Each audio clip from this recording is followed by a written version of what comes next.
Listen, how many of you in this life have said, man, I just wish that I had more time to do what is most important? Come on, I think we're all there. Some of you are saying, man, you know what'd be so important is I just need some rest.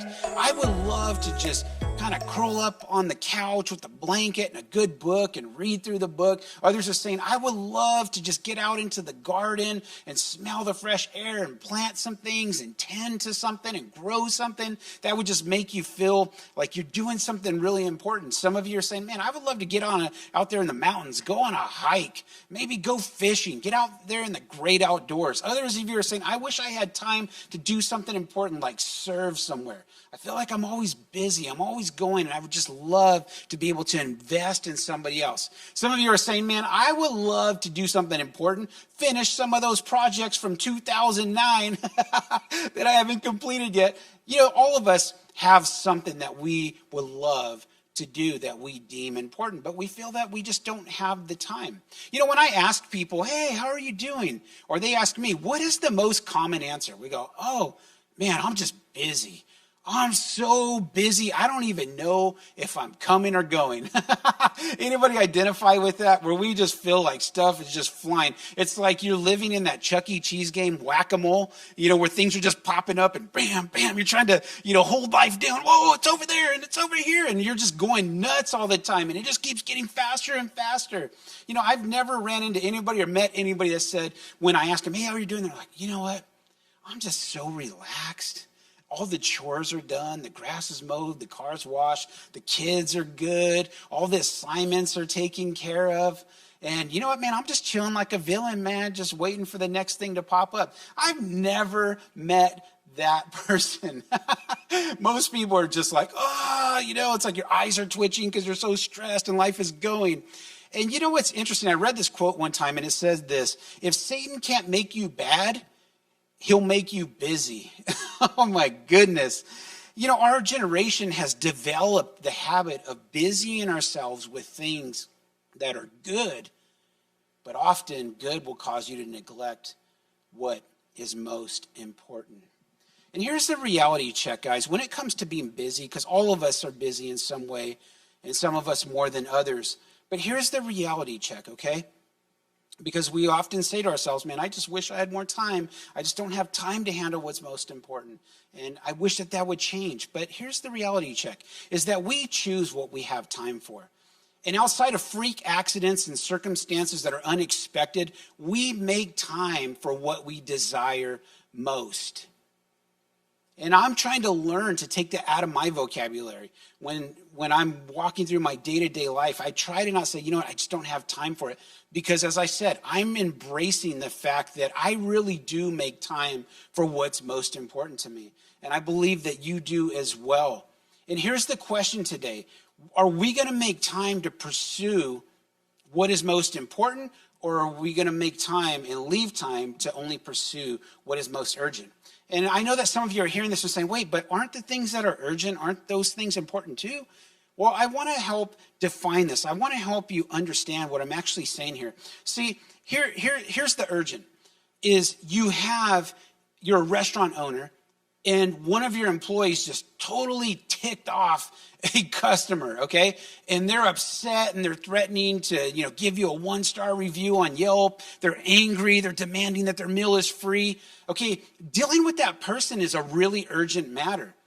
But what's important is actually thinking about the future and actually training your employees to operate in a manner that you're not upsetting the customers. Is this making sense to you? So the urgent, you have to deal with it in that moment, but actually the important part is actually training them properly. You know, some of you, maybe you're driving down the freeway and you're just like, you know, worshiping, having a great morning, just praising Jesus, and all of a sudden you hear boom, and all of a sudden there's just smoke piling out of the back of your car, and you start losing power, and you get your car over to the side of the freeway just in the nick of time, and the engine light's on, smoke's barreling out of everything, and you realize that you just blew the engine on your car because you have no oil in your car.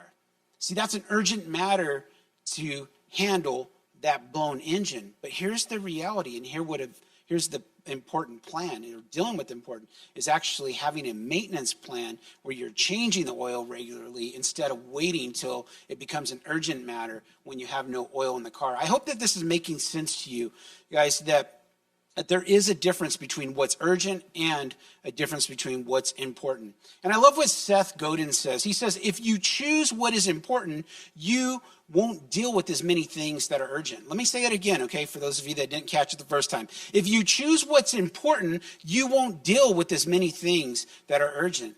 Guys, this is such a powerful truth, is that when we live this life and we start to actually pursue and make the choice of the important things, you're going to find that the whack-a-mole lifestyle starts to go away because you're creating plans. You are living a life with purpose. You're living a life forward thinking, planning for your future. But when we're living for the urgent, what happens is you are living the whack-a-mole life. Just everything's popping up around you and you're just dealing with this. Here's the problem, is that if you don't pursue what's important, there is no forward movement. You will live your life stuck, just handling, oh man, it's here. Oh shoot, oh man, it's back here. You're constantly being bombarded and the enemy will do his best to keep you there. And the way that this works is that we should never live our life without a plan and a purpose for what is ahead. A plan and a purpose for what's important. And see, that's why many of us, we get into a really troublesome spot, because we have a marriage, but we have no plan. We're raising kids without a plan. We're doing ministry without a plan. We're in the business place without a plan. And God is saying, listen, if you are living that way, you are going to be prone to living your life dealing with the urgent instead of what's most important. Can we say whack-a-mole? Hey, I want to share a really cool story in the Bible of two sisters, Mary and Martha, that has to do with one choosing what's urgent and one choosing what's most important. Just kind of laying this story out.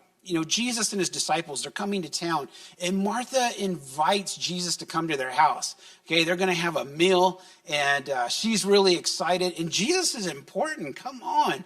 And I don't know if you've ever had somebody really important coming to your house, but we're like, come on, man, throw the clothes under the bed. You're stuffing everything in the closet. You got the good smelling candle out. You're trying to create a vibe. You're trying to find the best food possible to feed them. You got the tunes. You got to get the lighting right. You got to create a vibe and a mood, right? And that's what's going on here. So Jesus is coming to their house, and I want to pick this up in Luke 38, and we're going to read actually through verse 40. So it says, as Jesus and his disciples were on their way, he came to a village where a woman named Martha opened her home to him. In verse 39, she had a sister called Mary who sat at the Lord's feet listening to what he said. But Martha was distracted by all the preparations that had to be made. She came to him and asked, Lord, don't you care that my sister has left me to do the work by myself? Tell her to help me. How many of you ever feel that way? Like you are the one that's always doing everything and everybody else is just taking advantage, taking it for a ride, trying to get what it's worth. Well, I want you to see a couple things out of this passage. I think it's really interesting that Mary, it says that she sat at the Lord's feet listening to what he said. That's really important, that she chose his presence over pursuing perfection. But we see Martha, she had a different take. She had a different perspective. And it says in verse 40, but Martha was distracted. My goodness, have you ever been distracted? Man, I was so distracted, last week. I got distracted and I was looking for my AirPods. Guys, I'm serious. I spent about 20 minutes looking through our house trying to find those dang AirPods. You know where they were? They were in my pocket the whole time. How many of you ever been looking for your glasses and they're actually on? I mean, come on, that stuff happens when we get distracted. Yeah, I'm going to tell myself a while back, this was maybe a couple months ago, I went through a drive-through and I paid for my food and I just took off without the food. And I look back and I see the person hanging out of the window with the bag. It was like, oh, you got to throw it in reverse. That was kind of embarrassing. But I was distracted. And we all are prone to being distracted. And we see here that Martha got distracted with all the preparations that had to be made. And so I want to challenge you right now with a simple question.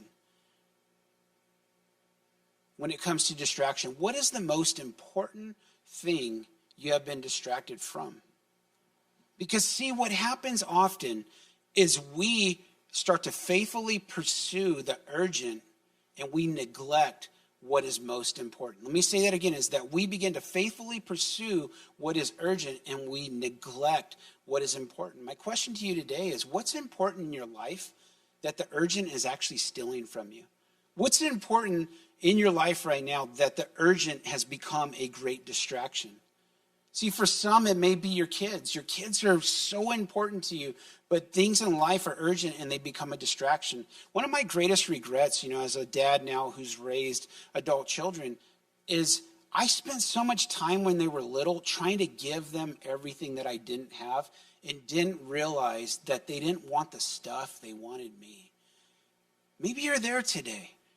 Maybe you are so distracted from what's important. You're chasing the urgent, trying to give them what you didn't have. But in reality, they just want you. They just want time with you. They want to build a fort, a tent fort or whatever. They just want to sit down and watch a movie with you. They just want to hang with you. And we just want to give them stuff because we're distracted with all the things that need to be made, all the things that are urgent, all the things that need to be done right now in this moment. And you're forfeiting that, and you're exchanging that, and you're going for the urgent instead of what's most important. Maybe it's your marriage. Maybe that's the most important thing. And maybe God has blessed you with children, and you have allowed those kids to be at the center of your relationship, which has now pulled you apart. You guys aren't spending time together, but let me tell you this, being on the other side once again, there is no greater gift that you can give your kids than a healthy marriage. So let me tell you, sometimes our children can become idols. They become things that it's like we love them, but you got to hold that marriage together. You got to work on that thing because that is a great gift. That is so important. It creates stability and a foundation for their future. I want to challenge you today that if you're making other things important, you've got to deal with that. Maybe it's your health. This comes out in just real simple ways. For the longest time, as I was sharing my journey with you guys of saying, hey, I got to get healthy. I got to start moving forward in this. I would get trapped up with the urgent. I would literally, one day, I remember showing up to the gym and I so didn't want to be there that the phone rang and I was like, oh, darn, I guess I just got to come back tomorrow. Man, I'm good at telling on myself, ain't I? But come on, I know some of you are the same way. You're saying to yourself, man, this body that God has given me, this is important. I need to take care of it. I would love to get out there and walk a couple days a week, or I'd love to go for a jog, or I'd love to hit the gym once or twice a week, whatever it is. And there's always something that is urgent that is popping up that becomes a distraction to what is most important. And we have a choice. We have to make the choice to pursue what is most important and forgetting those distractions.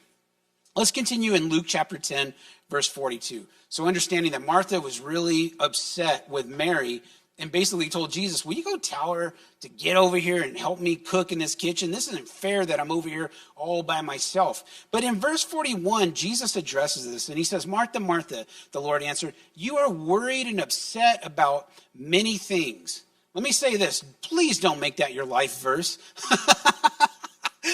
You are worried and upset about many things. Come on, some of us, though, that rings a little bit true. But in verse 42, it says, but few things are needed, or indeed only one. Wow, he really narrows this down. And he says, Mary has chosen. There's that word, choice. She's chosen what is better. What he's saying here is Mary has chosen what's more important, and it will not be taken away from her. He's saying the most important thing that Mary did was to come and sit at my feet, to be in my presence. The most important thing that she did is that she honored my words. She wanted to hear what I had to say. Martha missed God because she chose to do for God instead of be with God. Let me say it again. Martha missed God because she chose to do for God instead of be with God. And the urgent is always about doing, while the important is always about being. Let me say that again for those of you that are in the back and didn't hear. It says the urgent is always about doing, while the important is always about being. The most important thing that you can do is honor God and make him first and have a desire to sit at his feet, to know his ways, to understand what it is that he is wanting to speak to you in this time. But understand this, is that the urgent is always going to be the distraction, the whack-a-moles, the things popping up that you feel that you have to deal with. Just as Martha did, man, I got to make the preparations. These things have to be made. And she was so focused on all those things. But here's the thing to remember. Jesus didn't say, Martha, I will come to your house if the food is right. Martha, I'll come to your house if the mood is right, if the lighting is right. Martha, I'll come to your house if the tunes are right. Martha, I'll come to your house if it smells right. No, he didn't say that. He just said, I'm coming there. And I'm coming to your place regardless. But she put that undue pressure on herself. And how many of us do that? We put these unrealistic expectations on ourselves and we start pursuing things that God is not even requiring of us. And we see the outcome of that is that when you pursue the urgent, you will miss God's presence. But when we pursue what's important, we land right at his feet. Today, let's choose what's important. I have two things that I want to share with you today when it comes to choosing what's important. Are you guys ready? So number one is this, is guard your yeses. Okay, guard your yeses.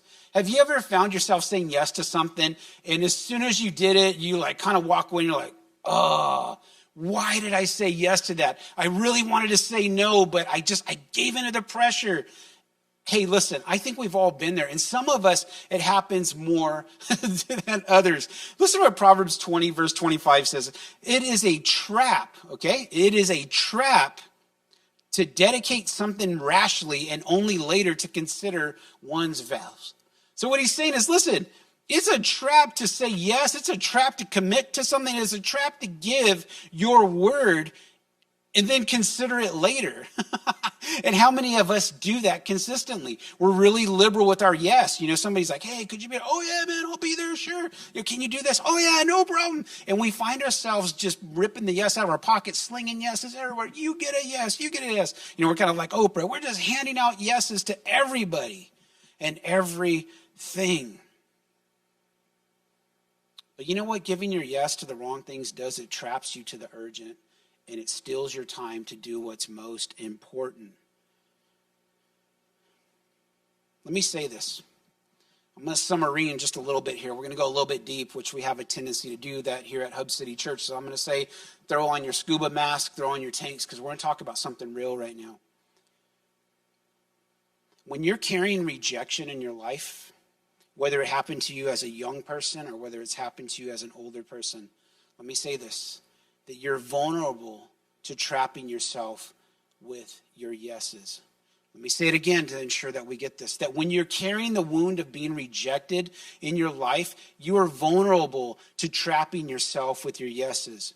There's a transaction that we get addicted to. The transaction of exchanging approval and people being happy with us for our yeses.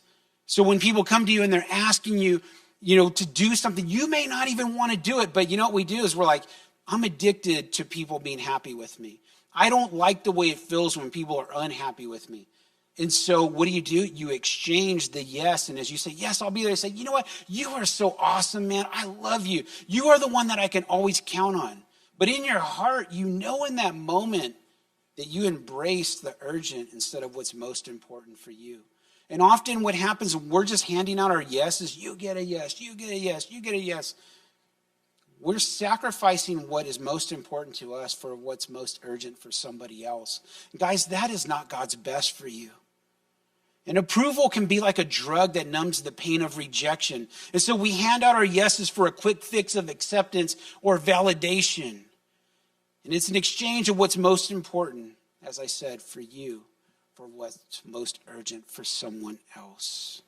When I was young as a businessman, I really struggled with this because what was most important to me is I wanted to be successful.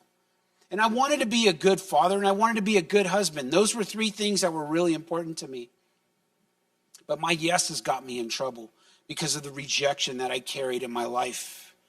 And I gave out my yeses liberally because I wanted to be liked.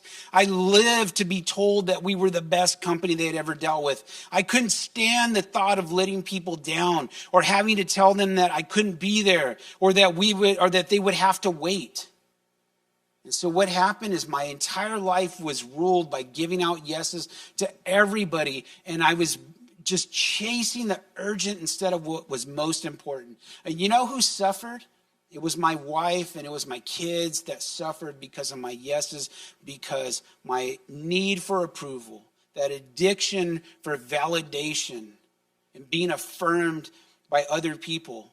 I needed that shot in the arm to keep going. I needed somebody to say, you know what, man, you're the best. You know what, I'm so glad that we chose you. And it would just make me swell for a moment.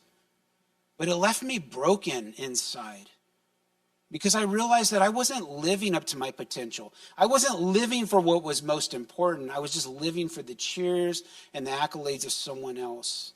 That when it was all said and done, when the job was done, I never saw him again. And what I was doing is I was breaking everything that was important to me at home for the cheers and appreciation of people that really didn't matter. And I realized that after a while, if they weren't giving it to me, they would have been giving it to somebody else. It had nothing to do with me. And some of you out there, you're hearing this and you're going, man, Pastor, like that's exactly where I'm at. And I know that this is deep and I know that this is heavy. And some of you have given parts of yourself away that you wish that you can get back.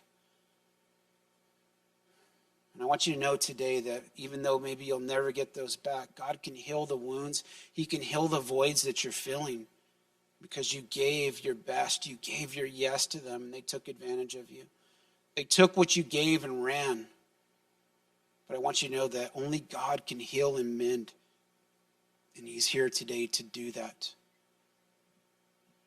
See, for many of us, we get trapped up. Have you ever heard of a to-do list? Yeah, we got this long list of stuff that we need to do, and it becomes really urgent. Let me challenge you to think a little bit differently. Some of you need to create a to-don't list. I love that. We need to create a to-don't list in our lives. And this is what we do, is we put our yes in our pocket. And we stop giving it out without thinking about it. We guard the yes in our pocket. And we create a to-don't list. And what I say is that I don't give a yes that compromises my relationship with God. I don't give a yes that pulls me away from my family. I don't give a yes that will bring shame or regret later. I don't give a yes in exchange for a fix of approval or affirmation from people.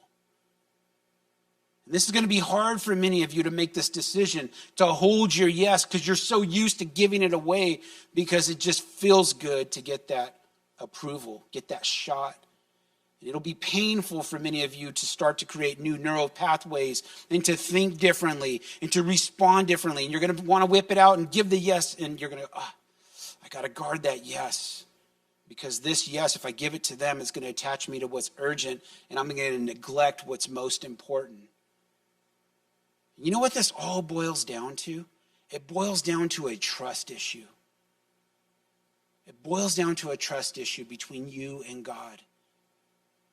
See, too many yeses is an indicator that you are trusting yourself to hold it all together. And newsflash, my friend, you can't hold it all together. Some of you are killing everything that is important because you're trusting in your own ability instead of God.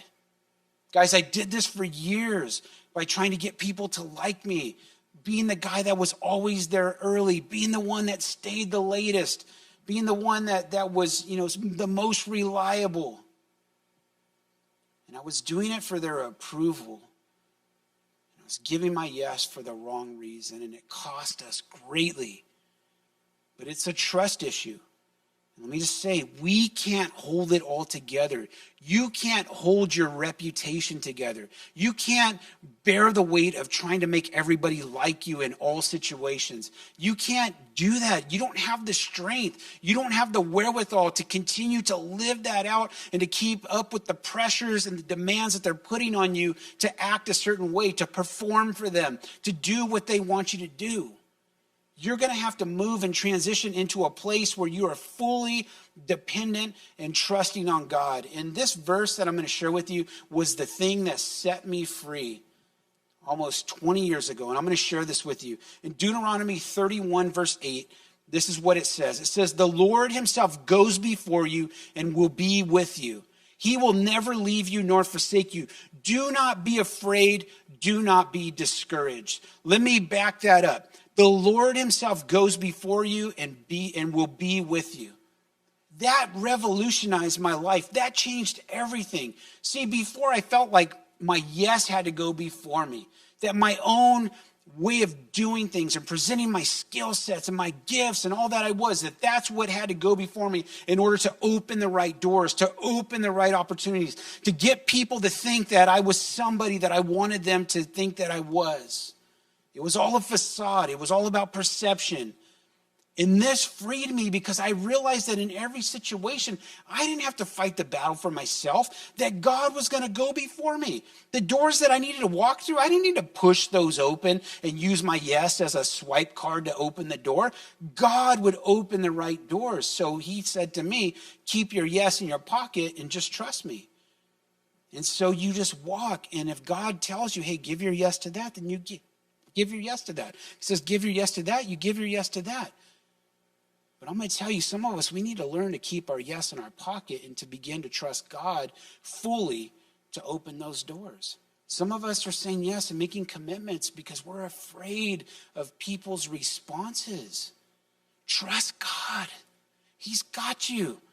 You don't need to try to close the deal. Let him close the deal for you. You don't need to open the door, that next opportunity. Let him do it for you. Trust him completely and watch him work on your behalf. Let me give you number two. Number two is that you need to kill procrastination. How many procrastinators we got out there? Come on, any fellow procrastinators? Oh my gosh, man. Some of us are trapped to the urgent. Why? Because we are procrastinators. So when you wait for things to happen, all of a sudden, things that weren't urgent are now all of a sudden, man, it's urgent. You start out with a little match fire. You didn't take care of it. And all of a sudden, man, you got a full-on bonfire going, just burning everything up. And you're having to address issues because of your procrastination. Come on, we've all been there. But what procrastination is delaying or postponing something. So it's like you keep putting something off, okay? It's like you know that it's supposed to happen, it's supposed to be done, but I'm just going to push it back a little bit. And often what happens is that people, they mistake procrastination for laziness, but that's not always the truth. And I heard this really cool definition of laziness, and it just says that you're resting at the wrong time. Let's say it again, and laziness is resting at the wrong time. But often we mistake, procrastination, or we group those two things, but there's deeper issues in there. But when it comes to this, I love this quote from Charles Dickens, and it says, never do tomorrow what you can do today. Procrastination is the thief of time. See, we need to move into a place to where we're saying, you know what, if I can do this today, what's most important to me, why am I going to save what's most important to me for tomorrow when I can do it today? And see, and often we neglect what's most important. So if your marriage is most important, why are you going to do something about your marriage tomorrow when you can do something today? If making a change with your kids is most important, why are you going to put that off to tomorrow when you can do something about it today? And as he says here, and I believe it's true, procrastination is the thief of time. Many of us waste time because we keep putting things off, and then everything just stacks up and you just feel overwhelmed. You dive into full whack-a-mole, mode, man, just stuff, man. Oh man, it's just, I gotta get it done. Everything keeps popping up. And you feel so overwhelmed. A lot of times it's because we haven't made a commitment to kill procrastination in our lives. But here's the reality of it all. Is that, as I mentioned before, many times we confuse laziness, or we lump laziness together with procrastination. We just say, they're just lazy. They're just wasting their time. They're wasting my time, their time, just doing their thing, putting things off because they just don't want to do it. But I want you to know that actually procrastination is much deeper than that. There's some things that drill down deep, really into our soul. And at the core of procrastination is avoidance, and it's rooted in fear. See, so we have to ask ourselves, if you're dealing with procrastination, what is it that you're trying to avoid?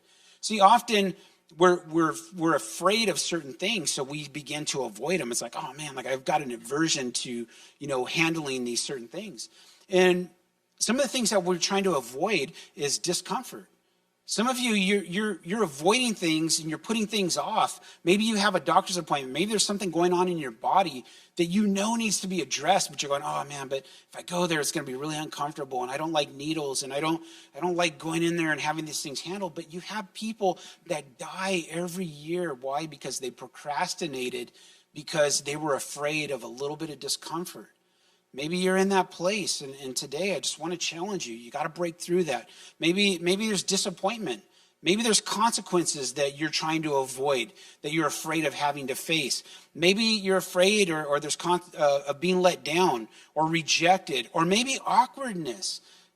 I've noticed that many times people avoid tough conversations because they're afraid of it being awkward. I know I need to talk to them, but it's just going to get really awkward, because what if they don't receive it right? And then they're going to know that this is the way I feel, and I don't know if I could just handle them. And they just keep putting that needed and necessary conversation, putting it off and off and off. And next thing you know, it turns into an extremely urgent situation to where the relationship is actually in jeopardy, because months ago, or maybe even years ago, God was prompting you to say, hey, this is important. You need to handle this. And we've put it off to where now it's become urgent. And now we're having to put out a big fire when it could have just been a very small thing. But once again, I want to remind you that this is rooted in fear. And here's the question. What are you avoiding? What are you afraid of? I want to share a story with you that is a very familiar story, but I think that we can draw something different out of it. Definitely different than anything I've ever seen before. I want to talk about David and Goliath real quick as we get ready to close out today. Goliath was this giant, okay? And you have the army of Israel and you have the Philistines, and they're lined up and they're ready for war. Okay, and every day Goliath, who was this massive warrior with all this like super tough, strong gear on, he would come out and he would defy the armies of God, and he would put God down, and he would say the most ridiculous things to these guys. And you know what would happen is the men of Israel, they would run and hide every day. But I want you to see this point on procrastination. So in 1 Samuel 17:16, they're ready for battle. They're ready for war, okay? These guys are supposed to throw down. But it says, for 40 days, every morning and evening, the Philistine champion strutted in front of the Israelite army. So for 40 days, this dude just comes out and just talks trash to him over and over and intimidates everybody there. And they hide and they run and they don't do anything about it. Talk about procrastination. Why did they procrastinate? Why did nobody raise up and like, hey, yeah, we'll fight them. God is on our side. The God of Israel, who is more powerful and strong than anybody. Nobody stood up. Nobody rose up. Why? Because they were procrastinating out of fear. They didn't want to face this giant. And why did they not want to face this giant? Because they were looking at themselves as the source of victory. But God sends David, and I want you to see the difference with David's reply as he finally decides to fight this giant. The days of procrastination were over. The days of being afraid were over. And listen to what he says, 1 Samuel 17:45 and 46.